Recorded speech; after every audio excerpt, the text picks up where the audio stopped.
Ladies and gentlemen, welcome back down under the mat. We are here in Madison Square Garage around the pool table of relevancy. This is Mr. Dan Danielson. I'm Roddy Reece, and we're here to talk about all things professional wrestling.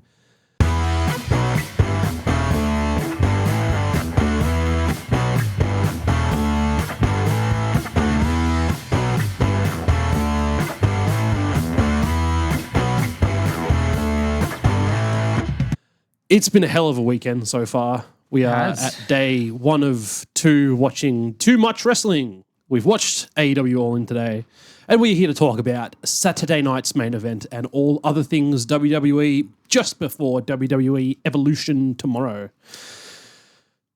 Let's just slog into it, eh? Straight into the It has been a long day. It's about 6 p.m. Australian time, and we started at about 8:30 a.m. watching wrestling. Jesus Christ, holy shit. It's a lot. Thankfully this weekend, there's not like there's another pay-per-view coming up that's got 2 nights across it, plus other counter programming of other matches and TNA Slammiversary and different things coming. And Always want to go to bed. It'll be fine. Don't you dare fucking yawn, man. Don't start this. It's too early in the podcast. Look, I think let's kick off. Let's smash straight into it. The biggest talking point of... Oh, you want to just jump to the... Yeah, absolutely, okay. I do. We'll just jump straight to Seth Rollins versus Saturday night's main event. Yeah. Geez, didn't this fall off the rails a little bit? Seth went to do a springboard somersault, hit it, went to do a lion salt. Springboard swanton first. Somersault. Same shit. Is it? Same shit. Sure. Somersault to front flip, same shit. Yeah, but he went to do the lion salt, aka moonsault, springboard moonsault, and went to go land on his feet, and immediately, as he planted his right foot, clutched at the knee, rolled out of the ring, rolled into the corner, and then a good few minutes talking to the ref, talking to Paul. The doctor came in, LA Knight's walking around the ring, called an audible, BFT 1, 2, 3. Seth Rollins has been confirmed a legitimate knee injury. Further details are, as of yet, unknown. Mm-hmm. Maybe by the time this recording goes out, that would have been disclosed to the public, but at this stage, unsure. Dan might think it's an ACL injury. I don't know. Like, you look We're at the way just the speculating knee moves, at this stage. the fear is ACL, because that's obviously the worst injuries in terms of the knees. It could be a PCL or an MCL, hopefully, if it's more of the medial cruciate at the back rather than the ACL. Scott knows his stuff. I've watched a lot of football, so I know a lot of football injuries, and yeah, they're the main ones. Look, from obviously the move from Seth, the way he landed on it's not great. Instantly knowing he was done. Yeah. The fact that he crawled to the corner, called the audible, all of the stuff backstage was that Seth was winning this match. I don't know if there was more booked to it, whether or not there was to be a Bronson or a Braun. Yeah, they were just starting to ramp up in this match and start to get towards something as well. And I think the other thing too to call out is that this was like Seth starting to look old architect, Shield days Seth in terms of Good how days. he was moving. Yeah. Some of the match was going quite well. Yeah, like LA Knight was absolutely. looking good. Seth was looking good. He was, doing a bit more flippy stuff. It was going to be like, this is what we want Seth to keep doing. The injury sucks because you look at what Seth's been doing on Raw lately, right? He's feuding with Jay. Yeah. He's been feuding with Cody, feuding with Cena about cashing in, feuding with Gunther, Punk, LA Knight. Like, he's holding about 8 different feuds at the moment. But every story at the moment through Raw is running through Seth and that Money in the Bank briefcase. Yeah. and it's terrible. Like, you look at what happened on Monday Night Raw this week. Having the entirety of the Vision cutting promos in the ring. Mm-hmm. Seth asking for the mic from Paul Heyman. Bron Breakker taking it and just like cutting a great promo, just ripping Sami Zayn apart. Yep. Meanwhile, you see Seth talking to Paul and Bronson in the back like, what's he doing? Like, did you guys know this was going to happen? Bronson ended up getting the microphone and he got to throw in a few words. And then Paul Heyman cutting a promo in Spanish. And did you see when Seth turns to Bronson? Seth turns to Bronson and he's like, do you know you can speak Spanish? Yeah. But it was like thick New York Spanish.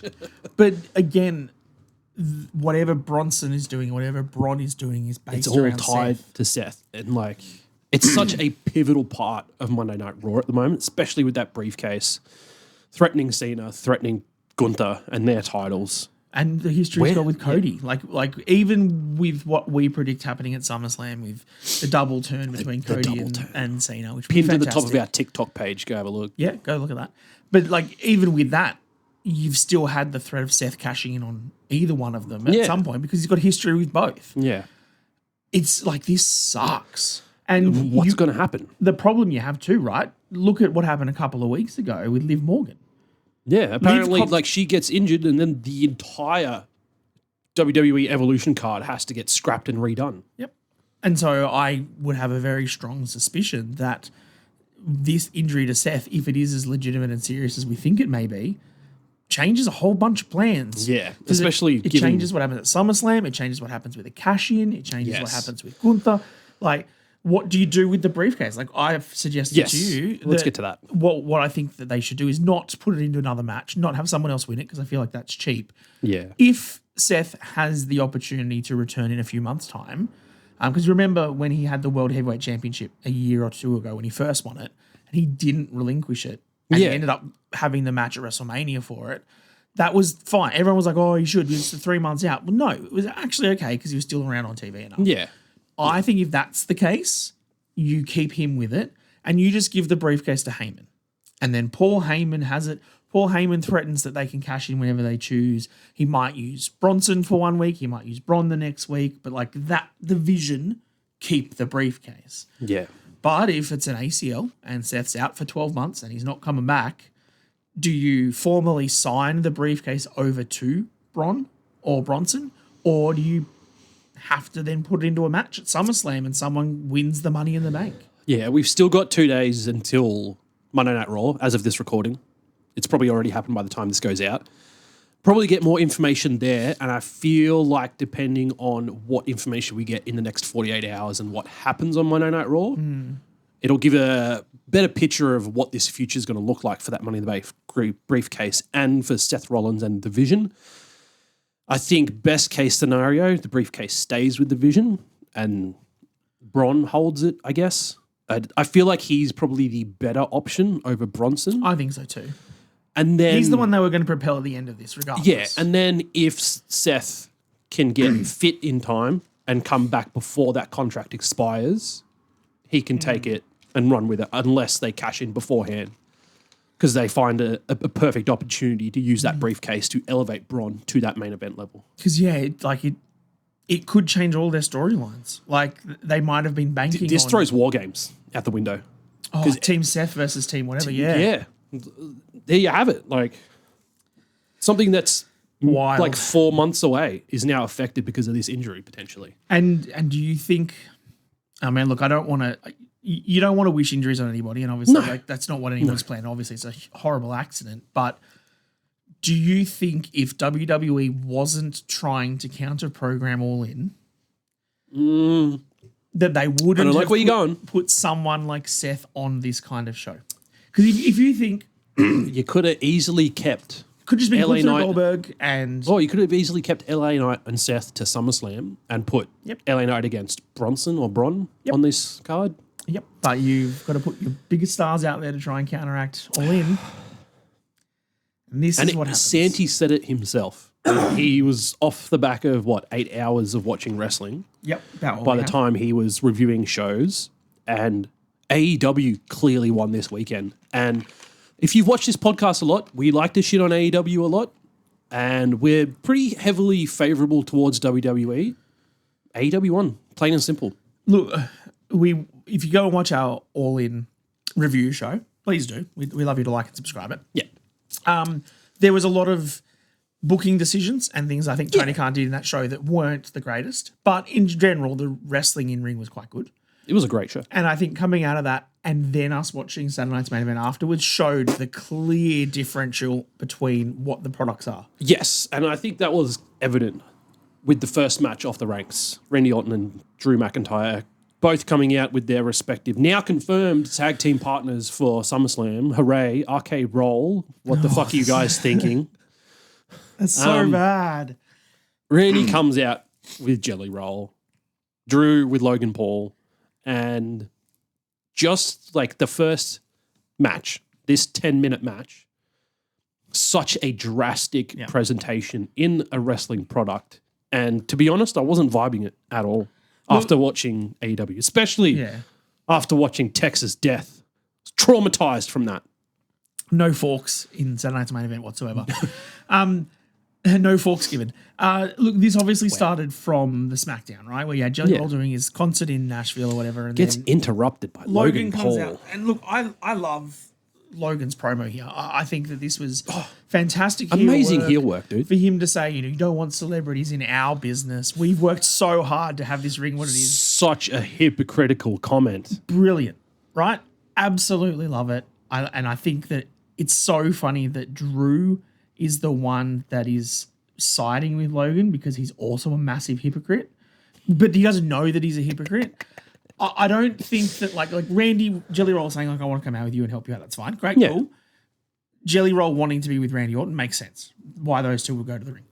I don't think it makes sense that Drew has Logan Paul with him because why would Drew McIntyre need Logan Paul, especially not to counteract Jelly Roll? Yeah, like Jelly Roll's Jelly Roll's. Like, let's be fair. Hey, mate, he had that sick choke slam on Austin Theory. Man, that was 99% Austin Theory jumping, okay? We know. Let's not give Jelly Roll too much credit for that one. I do like the pairing of this with them being hypocritical and bored at work, lol, and that sort of stuff. Like it makes sense having two of them. Great shirt. I think that they'll put on a really fun match at SummerSlam as long as Jelly Roll can take a bump or two and actually do something, right? Yeah. I was seeing lots of early comments about people putting like a weird face. My face when Jelly Roll hits a shooting star press at SummerSlam. If he can do a moonsault. Mate, moonsault. You've got what, like 3-4 weeks until SummerSlam? Yep. That's enough time to learn how to do a backflip on like ropes, right? Do you reckon you could do it? I absolutely reckon he could do it. No, you. Me? Yeah. Give me 4 weeks to learn how to do a moonsault? Yep. Yeah, I'd do it for sure. Okay, all right. There you go. If any slam, if any slam wrestlers are watching this, let's line it up. He's going to do a moonsault. I'm going to do a moonsault and break my neck. But I'm going to do it for content, so it'll be good. But yeah, like I agree with you that the match was very Randy Orton. It was very we got the back bumps on the tables, got a Claymore out of nowhere, 1-2. And then you said when there was the interference with Jelly Roll and stuff on the outside, you're like, oh, is Randy just going to roll him up? And I was like, no, Randy doesn't roll people up. He doesn't roll ups. The RKO 1, 2, 3, boom. But the Claymore on Jelly Roll was nice to set up the next part. Absolutely. Of it. So I think that this is good. The problem I think WWE have, and Santi called this out in his video, was they had planned this before the Seth match. And you have planned to have Randy, Logan, and Drew McIntyre in a match together on a 2-night SummerSlam. Yes. Assuming you have Seth Rollins and everybody doing their own thing, you now don't. Yes. And so you now don't have the star power of Seth doing something, and you've got two of your biggest names in Randy and Drew, and one of your biggest draws in Logan Paul. Yeah. All tied up into one match. One tag team match that nobody asked for. So I think maybe there's a little bit of an issue there with the booking, but we'll see what happens. It's official. We'll see what happens. Maybe they backtrack. It can be a SmackDown match. I know they've announced it and they've put the graphics up that it's confirmed for SummerSlam. But that graphic was also put up post Seth injury. It was later in the show. It wasn't early. So after Seth had hurt himself, they still showed the graphic. There's still time to assess to see how severe that injury is. And then make a call. If you see the fan footage. Mate, look what happened with Adam Cole at All In. They had to make a call and then change a match within 12 hours. Which we didn't like the booking of that whatsoever. But go watch the Don't. Anyway, let's get back to Saturday night's main event. Between Randy and Drew and Jimmy versus Solo for the United States Championship. Was the best part of the show, which wasn't actually a match in the ring. Absolutely. I wasn't even going to joke about this being the best part of the show, but it really was. We had the typical, these superstars are going to be competing at Evolution tomorrow. We had Io Sky. We had Mami looking amazing. And then it pivots to Jade Cargill. And then in the background, I see Naomi. I'm like, holy shit. Comes and attacks her, and they beat the crap out of each other. Nick Aldis comes out, and he's like, hey, seeing as you guys can't keep it in your pants and you want to fight out like this, I was going to take you backstage and discuss in my office. Like professionals. But, yes, like professionals. But seeing as you want to act like this, here is your special guest referee for your no-holds-barred match at WWE Evolution. I'm on my own against the world. Bianca Belair. Can you do the song again? Slots in perfectly to this feud right now because that works on the theory that we pitched ages ago. That Bianca, when she returned from her finger injury, would side with Naomi. Yep. And I'm calling it right now. She's turning on Jade. Yes, she's turning on Jade Cargill, which I know we predicted Jade beating Naomi in our SummerSlam predictions. Go check out that video because it's probably looking like a piece of shit card now after what's happened. Well, Seth ruined it. No, well, we've predicted Jade beating Tiffany and Naomi cashing in. Yeah. Okay. So because we pitched Jade decimating Naomi at Evolution. To look strong into her Yes, SummerSlam. taking her out for a few weeks and then Naomi cashes in at SummerSlam. But I kind of like my idea better. I really feel like, The positive, I think, to this as well is that having Bianca as the special guest referee in this match means she's not just going to randomly show up in this battle royal and win it. Yes. So that keeps did not even think about that. Keeps the battle royal maybe a little bit more open, I guess. I still don't really know who to pick. I think I've said it was Stephanie, but yeah, I think Stephanie's been penciled in for a couple of weeks now as the victor. Yeah, but that'll be interesting. But I think this what's that going to be? Is that going to be Stephanie versus Io Sky, or is it going to be Stephanie versus Rhea Ripley? It's not Rhea, please. Io, keep her streak alive. Comment down below because this will probably go out after Evolution. I commented as soon as that match was confirmed with the main event, Rhea's winning. Do you know why? Because she was on the pre-show for the first Evolution, and she's now the main event for a world championship on the second one. Oh, look at that story arc, man. It just makes sense. If that's the case, you can have that one, and I'll have the fact that Asuka is a tag team wrestler and the Kabuki Warriors are back, baby. They're back. Because I told you they would be. In pog form. Oh, man. Look, I'm with you. I think Io needs to win at Evolution. I want to keep the streak alive. Yes. And then somehow work towards a triple threat. Yep. At SummerSlam. Which Rhea can win without Io losing. Without pinning Rhea. Or without pinning Io. Yep, exactly. Because then that keeps the streak alive. Yep. Moving on to that Jimmy versus Solo match. Typical bloodline match. Nothing was happening until people got involved. Mm-hmm. People got involved. Solo wins with a roll-up and then the taller Tonga sticking his boot on Solo's butt to give him the leverage to get the 1, 2, 3. I don't know where I saw it during the week, but someone said that they should have brought Hikuleo in as one of the Tonga Loa or Tama Tongas and called him Higher Lower. Because he's Higher Lower. The taller Tonga. I still can't believe that, dude. I never saw anyone talking about the fact that he was the taller Tonga. Yeah, I never saw that. I can't believe you missed it. And not once did I make that connection. To be fair, he actually looked pretty good here. He's got a really nice big boot. I think the WWE have missed in the last few years just a tall wrestler. Yeah. The standing over the top rope, getting in over the top rope, just makes them look so good. And you haven't really had that with anyone, right? Braun Strowman. Yeah, but apart from Braun Strowman, Omos hasn't been there for a couple of years. Yeah, he has. He won the tag titles at WrestleMania a few years back. Yeah, but that's more than 2 years ago. Yeah, but he's been there for no, but I mean, in the last couple of years, there hasn't been apart from Braun, there hasn't been a tall person to get in and out of the ring. You haven't had your Kanes, your Big Shows, your Braun Strowmans, or whatever the case may be. So you haven't had your taller Tongas, your higher lowers. And that's why I think he looks so good now. It's because he gets over the top rope and he looks so big. Oh, yeah. You make a point. Thanks, mate. Jacob just moving versus on, Solo at SummerSlam. Just get it over with. Yeah, Jacob came out to help because they beat down Jimmy after the match. He copped the spike and then Jacob came out and cleared house. And wow, what a surprise. Jacob versus Solo again. Yeah, I think I wasn't expecting or booked that for SummerSlam. I think the most important thing for all of this is the new merch from Solo with his MFTs and MJF approving it. Yes, because it's the same font and because he's part of the bloodline thanks to his Uncle Paul. Moving on to the main event of Saturday night's main event. Gunther versus Goldberg. Oldberg.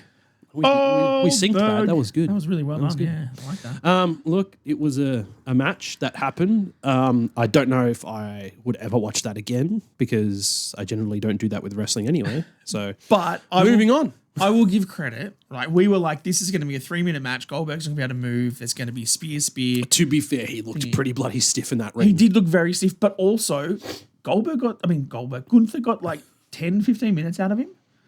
And there was enough spots that I was like, yeah, look, you know what? Look, This we didn't get isn't to see what horrible. happened in the ad break, so they could have just been like Lying on there. all fours doing nothing from what we know. Yeah, look, the ad breaks in this were very poorly timed. Let's be fair. I hate the... I hate watching Saturday night's main event because it's the because it's just commercial TV. but we don't get commercials here. We just get a screen and some lame music that says, "This program is on break. We'll be right back." The positive for us was that we could fast forward through all of it because it was... Yes, because we did watched it live. delayed. We So even that- watched AEW delayed today. Jesus Christ. Look, I think this was fine. I think for Goldberg's perspective, this was probably what he wanted as his last match. Yeah, spear through the barricade, He spear, got jackhammer. chopped, and he smiled and laughed through it. just He looked ate that great. shit. The knee brace thing with his son, his kid footy player jumping straight over the fence. Bro, Which pretty tough. Mate, if WWE doesn't swoop him up next in line at some point in the next few years, I will be pleasantly surprised. Yeah, that looked really interesting. Then Goldberg hitting the spear.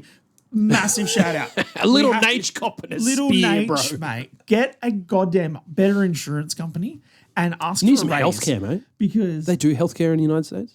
I mean, probably not unless it's millions of dollars worth. But like Cena's shoulder tackle on him a healthcare, couple of America. weeks ago, phenomenal bump. Yes.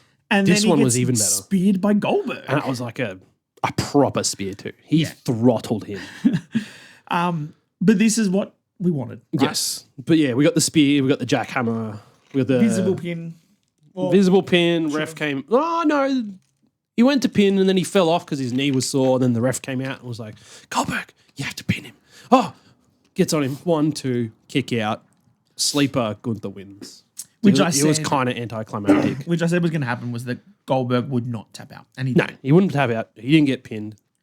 But where were the 3 arm raises this time, hey? Hey? Hey? I don't care about referee's discretion, Rachel. Well, Ref Rage did put a poll up. And You know what? All of her biased referee friends commented on it, making me look like a dickhead. So thanks, Rachel.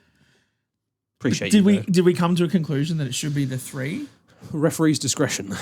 But no, it should be It should be the 3. it's the 1. It's not the 1. The 1 sucks. It all sucks, mate. It all shouldn't sucks. be- There's no consistency. That's the problem. Yeah, well, that is definitely the problem. That was there's the no whole point of the drama. video. There's no drama. That was the whole point of the video. he's There's out, no he's out, call it off, he's out. You No. got to do the 3 arm raises. It's better, but you got to have consistency. I remember growing up watching that. The 3 arm raises. That was it. There was no 1 arm raise done. No, it's always There was no fucking flapping the arm around. Oh no, he's out. It was arm raises.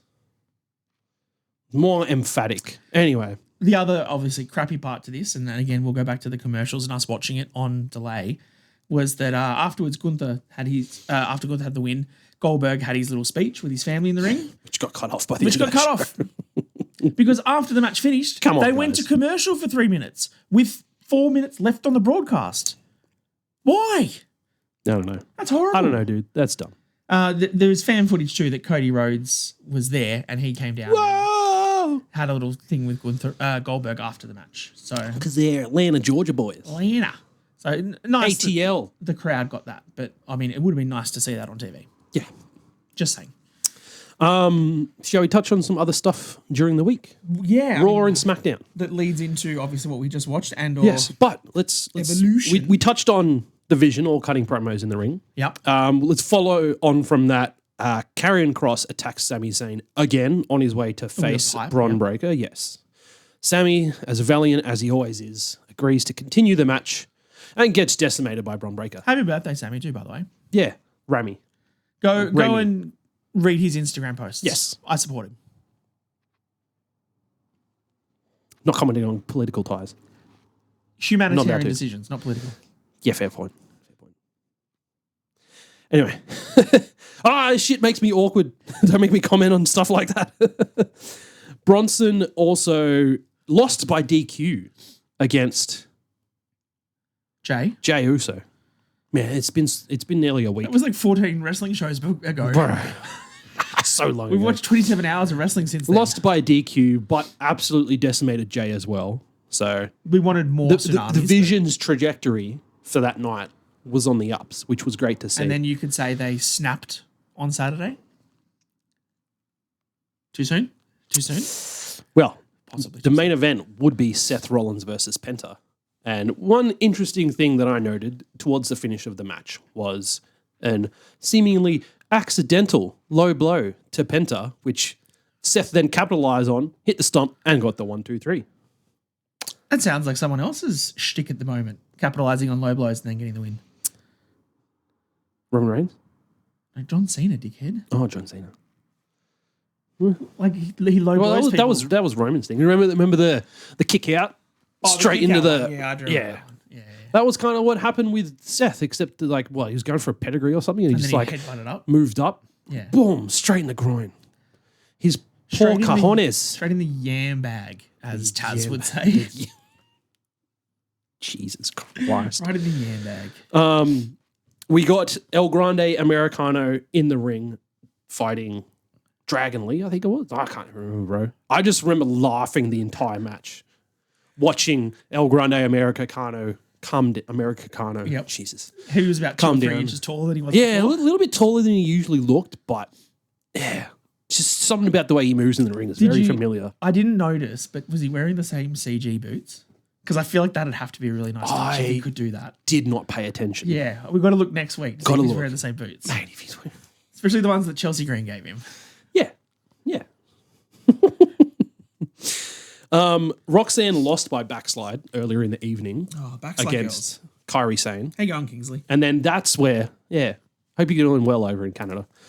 That's where Asuka would come down and make the save, reforming your favorite, Kabuki Warriors. the Kabuki Warriors, and they were inserted into that tag team title match for Evolution, which I assume by the time this goes out, Raquel and Roxanne would have retained those championships. I'm going to pretty confidently say that because why would they lose them before Liv returns and then play off that storyline? Logic.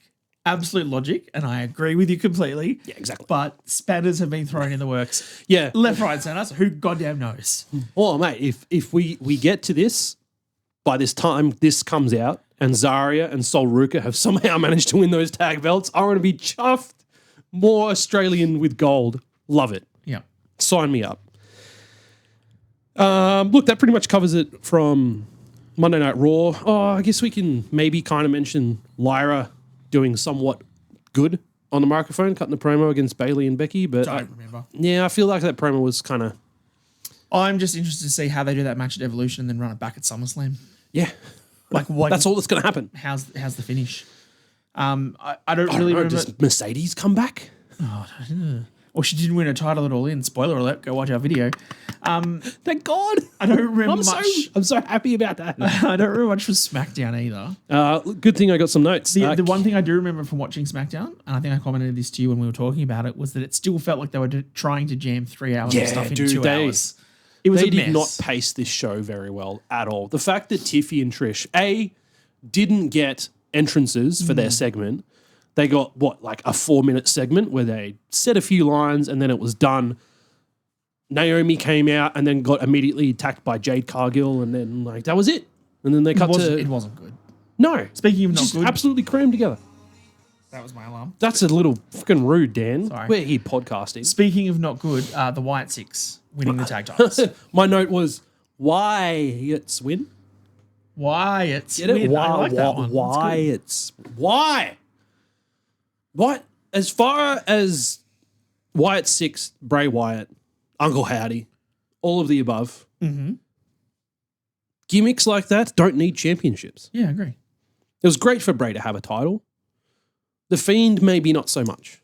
Undertaker didn't have a lot of titles considering his position and stigma in the business. Yeah. Compared to what someone of his main event caliber should have. Exactly. But he never needed it. No. And I just And this just don't like, it think wasn't Dexter expected. Lumis and Joe Gacy are good tag team wrestlers. No, and we were discussing that because we were both watching live, and we were discussing over text message. If you're going to have a tag team like the Wyatts, why do you just have Rowan sitting on the sideline there? Have him be one of the big meaty guys that's in the ring, slapping man meat, Yep. and then have one of the other little guys there to do your high flying. And we shit. said it the week before, right? When they had the 8-man tag match, and Rowan was so scary and foreboding in the ring that Look what happened with Johnny Johnny. Gargano was like, "No, I don't want to get in there." I'm going to yeet out of here, mate. But would you do that to Loomis or Gacy? Come on. No. Come on, guys. Look, it's fine, I guess, but like they're not heels. No. They're trying to book them so that the crowd cheers for them, and because we all love Bray and Howdy and we're all cheering for it. But then all of the other tag teams are making them out to be the bad guys and the heels here. So why do the wrestlers not like them and the wrestlers are scared of them, but they want the crowd to like them? It doesn't, you're not booking it Doesn't make right. sense. It's Doesn't just- gel. I don't like it. No. No, I don't. No. Never did. No. No, Good old Gaskell, mate. No. We'll quickly touch on the main event because we've kind of already discussed it all. Anyway, LA Knight and Jimmy Uso versus JC Mateo and Solo Sikoa in a tag match. Tyler Tonga interfered, gave the boot to LA Knight, but Jimmy Uso was able to capitalize in the ring and roll up Solo for the 1-2-3. No. Also carried by Paul Heyman with the briefcase. Yes. Seth into this feud. And we know how that goes from the start of the show. Let's pivot back to the start of the show because that was the women's fatal four-way. The first match on the SmackDown card. Oh, yeah, with the double soul snatcher. One person from every tag team at the WWE Evolution Fatal 4-Way for the Women's Tag Team Championships. Sol Ruka, Alexa Bliss, Kairi Sane, and Roxanne Perez. And boy, oh boy, did these ladies steal the show before it even got off the hitch. Yeah, it was easily the best match. Easily. By Double a- Soul Snatcher. By a long way. Woo! Amazing. I'm really liking the dynamic between Charlotte and Alexa at the moment. Yeah. Yeah, it's look at us complimenting Charlotte. Especially Charlotte trying to be a face. Trying to be a face and like still trying to be like snobby in a way. Yeah, as well. But not like, not trying to be like the crowd Not loves trying me. yeah, not trying to like snobby. steal the spotlight. Snobby. Yeah, and I think I feel like she's just playing along. We have to touch on the article. Yes, from the week. the article released by the Players Tribune. If you have not read it yet, please go read it. I, a self-proclaimed Charlotte hater, read the entire article, and there is some deeply touching shit in that article, touching on her divorce from Manny Andrade, infertility as well, which is a very sensitive topic to a lot of women out there. So if you do read that and you are a woman, be prepared to probably be a little emotionally rocked by that. And then everything involving her brother who passed away, her career and trajectory after that, and constant battles with Ashley Flair not thinking she's good enough, which is kind of crazy to think about because, and I've been guilty of it before, giving shit to Charlotte. And it's not until you read stuff like that that it kind of really sinks in that they're just people backstage, man. They're just they're characters. Yeah. Yeah. They're just people. And like what you say affects them deeply. Yep. And of all the people that I thought would probably be able to brush that sort of abuse off from the crowd, I would have assumed it was Charlotte. But Based off who her father is. yeah, but like hearing that from her, because she's written an entire article that Players Tribune has released, like hearing that from her and reading that was like, oh shit. Like, it's kind of crazy when you think that sometimes the most comfortable, confident people are oftentimes the most like deeply depressed Well, I mean, and sad and like vulnerable behind the scenes. people put on masks a lot. Yeah. And I think some people are better at doing it than others. And I think that some people, especially, you know, actors and athletes and things like this, they put on that mask and put on that character, can then use that to sort of hide and shelter themselves because they then feel that, you know, that's not me they're booing Charlotte Flair. They're not booing Ashley. But then, you know, like she did mention in this article, when the stuff gets up about, you know, her being 0-3 in marriages, that's not, Charlotte Flair has never been married. Ashley has been married. So that's kind of where that line of I guess what the crowd does and the chants and things that we do, it's sort of, you got to draw that line between the grey area of what are we booing the wrestler and the character that we see on TV, or are we booing the person that does it? Yeah. And you know, there's a very fine line there when you go to, like, you know, John Cena, you know, let's go Cena sucks, you can't wrestle. That is in general at the John Cena character, not John Cena the person. Yeah.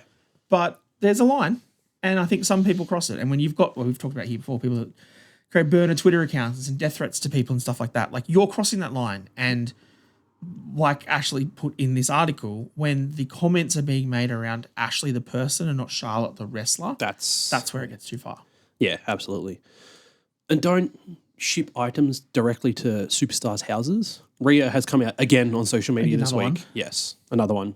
You send them, they will go in the bin. Did you Ridiculous. I was going to say, did you listen? Yes, you did, because we were driving to Sydney listening to it together. If you haven't listened to the Chris Van Vliet podcast with Rhea, she talks about when her and Buddy were away, I think in Australia around Grand Slam earlier this year. And there was like a random fan that found her address and just hung out at her door and kept ringing the doorbell and waiting for her to show up. And then they left. And then they came back the next day and kept doing it. That's creepy, dude. Like, don't do that. Don't be that person. Don't be that person. All right, that's pretty much it from the week. Let's quickly sum up NXT Great American Bash, which also occurred today as of this recording, because they booked 3 wrestling shows on a single day because they're all idiots. Well, mainly WWE. I'm absolutely going to throw shade at WWE for this. There's no need to double counter program AEW All In. I think the double counter programming was the bad idea. I think that if you want to counteract AEW, which is fine, right? It's a business decision. I get it. You don't want them to have a free weekend. It's the same for other sports. NFL doesn't want NBA to have free time, rugby league and AFL and UFC and boxing. Like, no matter what it is, you want to counter program because you want to get a slice of that pie. So it makes sense from a business standpoint. I get it. Is that why they never do State of Origin on single weekends and still have football? Yeah.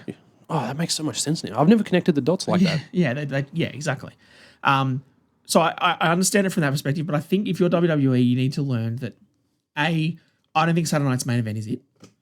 I don't think enough people care about that format of their show to watch that over All In, right? No. Especially All In because it's their biggest show. Yeah.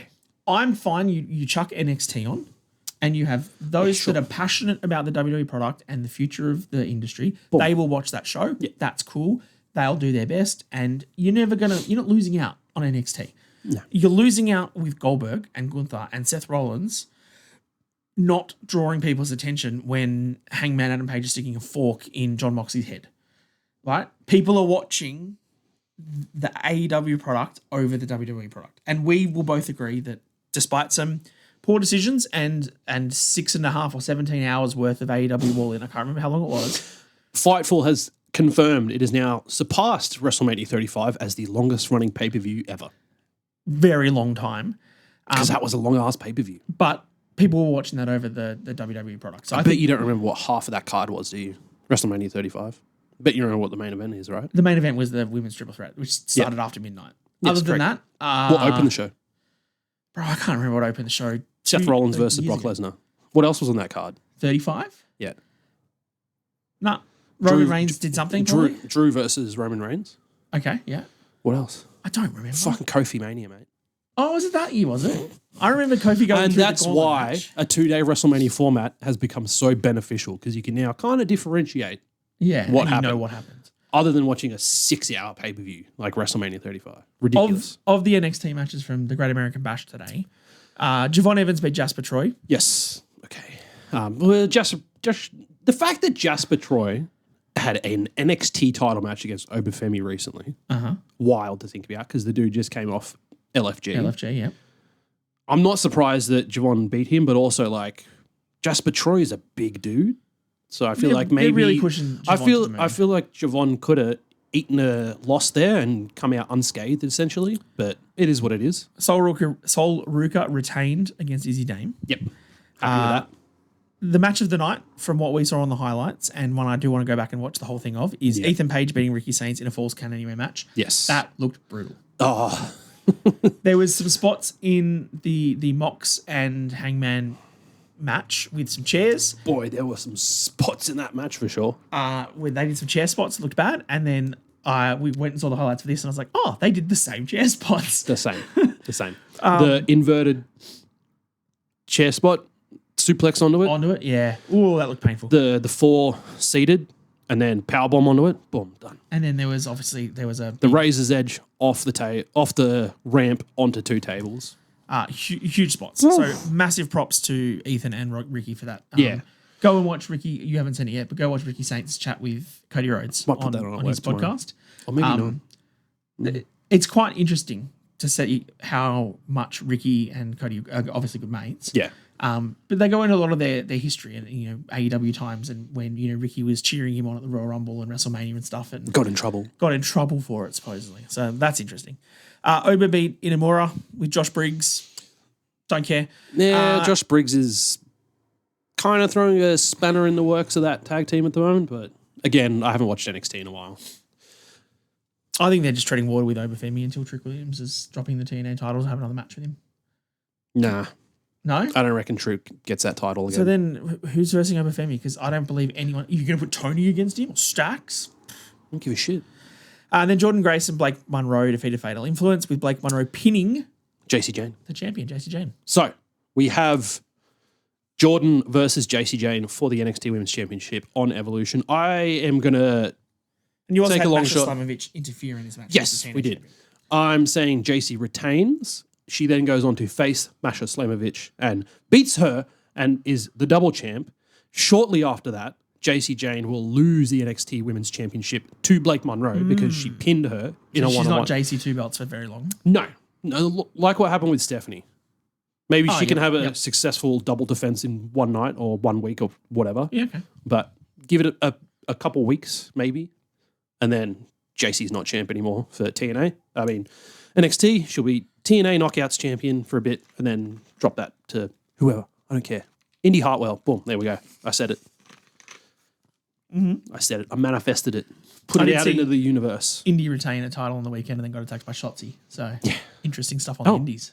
Yeah. She's the Indie god. Cool. I think that's all we got. I mean, look. Yeah, look, I don't have anything else. I don't want to talk too much about good wrestling career anymore. for Goldberg. Yeah. Fine retirement match. Glad it's done. I think he got the match that he wanted. Got to go out on his own terms as he described it. Agree. I think that's nice. Seth Rollins' knee injury throws an absolute spanner in the works for everything. I'm not looking forward to how much of a shambles the product's going to be in after this.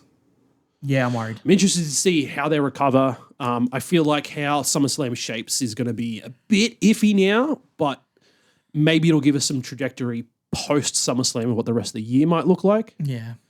Again, it's going to revolve around how much information comes out about Seth's knee injury, how serious it is, how long he's going to be out. Hopefully it's only a couple months and he can still have that briefcase, but we'll see what happens.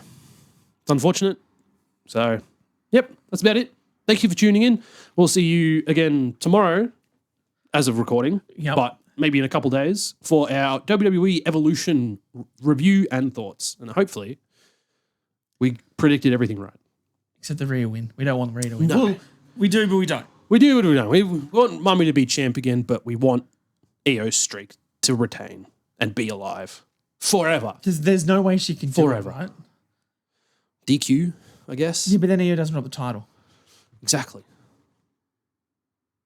So you just have someone come in and just ruin the match, and EO technically loses but doesn't lose the title. But then, look, I don't know. Let's just see what they do. Let's just... Papa H, what are you booking? Let's see. What are you booking, man? It feels wrong to not be wanting Mummy to win. But anyway, thank you for tuning in. You got Tony winning. Well, I got Tony Storm winning. One, all right? We got one that was Aussie so good. winning. So that's enough for us for the weekend. Love it. Thank you for tuning in. This has been Mr. Dan Danielson. I've been Radio Reece. We'll see you next time down under the mat. Too sweet.